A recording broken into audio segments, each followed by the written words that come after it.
At 6:15 local time, a formation of 15 Ukrainian drones swept low across the Gulf of Finland on a long-range strike run toward Luga, Russia's largest Baltic port, a facility so heavily defended that Russian officers boasted it was untouchable.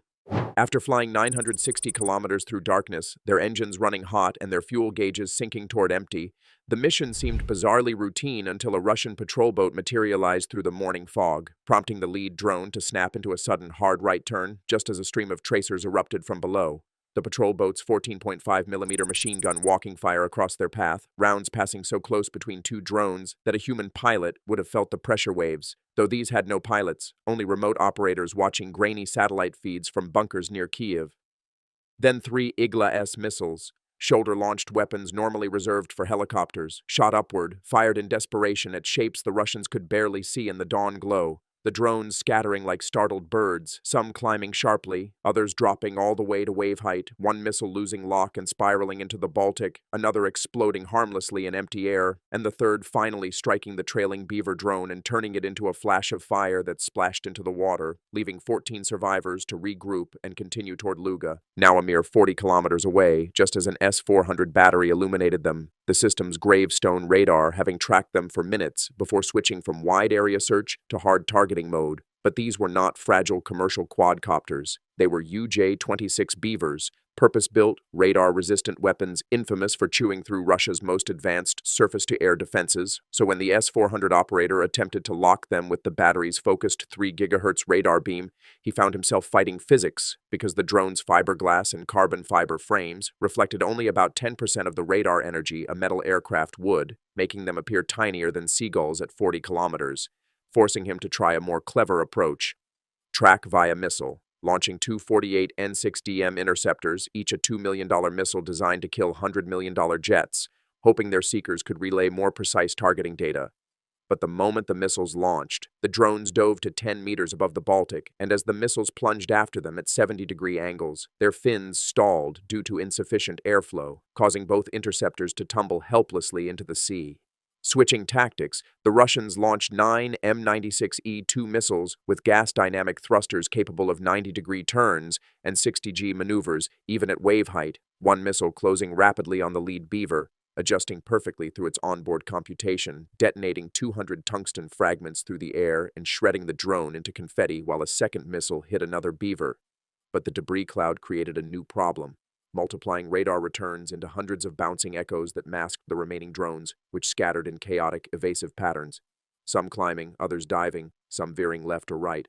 But the Russians had seen this before and had already positioned 4 Pantsir systems into overlapping kill zones, forming what they called the box, ensuring that no matter which direction the drones ran, they would fly straight into someone's engagement envelope. The Pantsirs used a different philosophy from the S-400, shoot, look, adjust, shoot again, maximizing accuracy against highly maneuverable targets. So as the first Pantsir locked onto the formation leader and fired a 57E6 missile, the drones executed a wagon wheel maneuver, spiraling around a central point while maintaining forward motion, a kind of airborne carousel that confused the missile's proportional navigation logic, prompting the Pantsir gunner to switch to his twin 30mm cannons, capable of 5,000 rounds a minute, filling a cube of air with metal instead of trying to aim precisely, and 4 drones flew into that space, only 2 emerging, the math brutal and undeniable. 9 drones left, while Russia had already expended a dozen missiles and hundreds of cannon rounds before the drones even reached the port.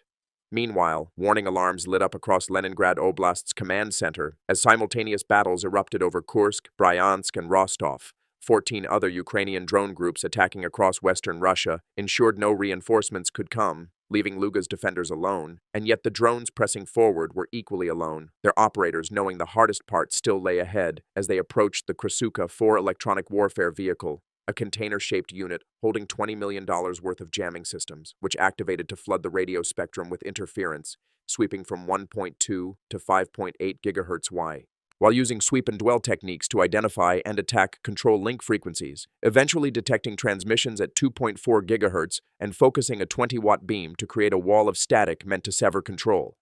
But the Beavers were frequency hopping across 128 channels per second, a pseudo-random pattern known only to their onboard systems and operators, effectively impossible to jam directly, so the Russians switched to barrage jamming, overwhelming the entire spectrum like burning the entire haystack when you cannot find the needle, Yet the drones still flew because they had automatically switched to terrain contour matching, using radar altimeters and preloaded topographic maps to navigate autonomously without external signals, though this created a new hazard when 3 drones slammed into a construction crane built months after their mapping data, disintegrating instantly, leaving 6 survivors with only 18% battery remaining, just enough to reach the target but not enough for prolonged evasive flying.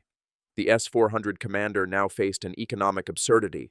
His remaining missiles cost $2 million apiece, the drones $35,000 each, guaranteeing financial loss even in victory. So he ordered a switch to Zu-23 guns, 1960s-era 23mm cannons firing cheap ammunition, but these required visual targeting, impossible against drones flying at 150 kilometers per hour and performing random barrel rolls every few seconds, preventing the targeting computer from establishing the 3 seconds of steady motion it needed, forcing crews into World War II-style saturation fire until one lucky burst tore a drone apart, leaving 5 still heading toward Luga, only 8 kilometers out.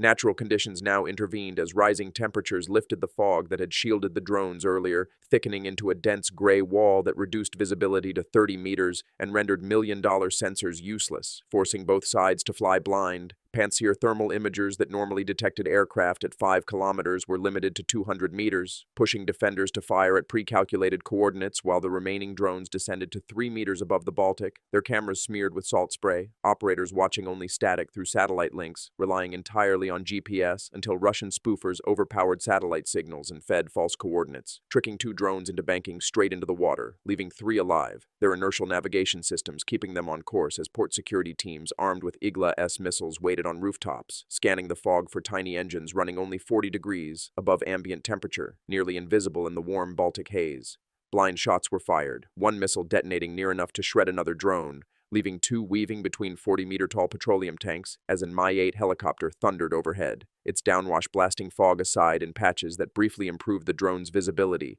even as PKM gunners fired wildly at shadows. Inside the facility, automatic safety systems triggered emergency venting of methane and ethane, creating an invisible cloud of explosive gas that turned the defenders' actions into a setup for disaster, as water cannon trucks fired industrial-strength jets at approaching drones, destroying one by snapping its propeller, leaving a final Beaver whose thermal camera locked onto the cryogenic processor at minus 163 degrees Celsius, an unmistakable cold beacon guiding it through a failing Iridium satellite link with a 2-second lag, battery draining below 12%, weaving through a labyrinth of pipes while bullets sparked off metal structures and a cluster shot shattered its camera entirely, forcing the operator to fly blind on telemetry, altitude 3 meters, speed 40 kilometers per hour, battery 8%, target bearing 285 degrees, GPS errors ballooning due to multipath interference, and ongoing spoofing, every command arriving 2 seconds late as the operator predicted where the drone would be, rather than where it appeared on the delayed feed.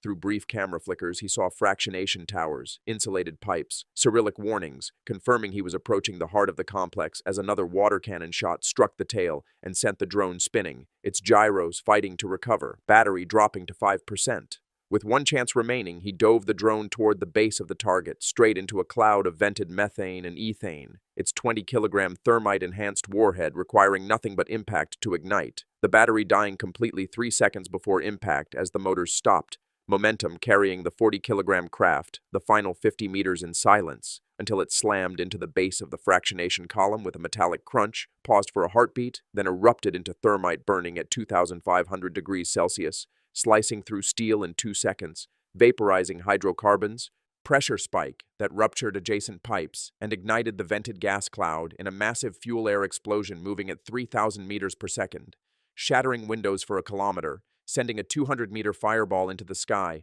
and initiating a catastrophic BLEVE, boiling liquid expanding vapor explosion that caused vessel after vessel to fail in sequence until the entire $2 billion cryogenic processing facility collapsed into flames, burning for 6 days and visible from satellites over the Estonian border, a towering column of smoke marking Ukraine's deepest strike yet.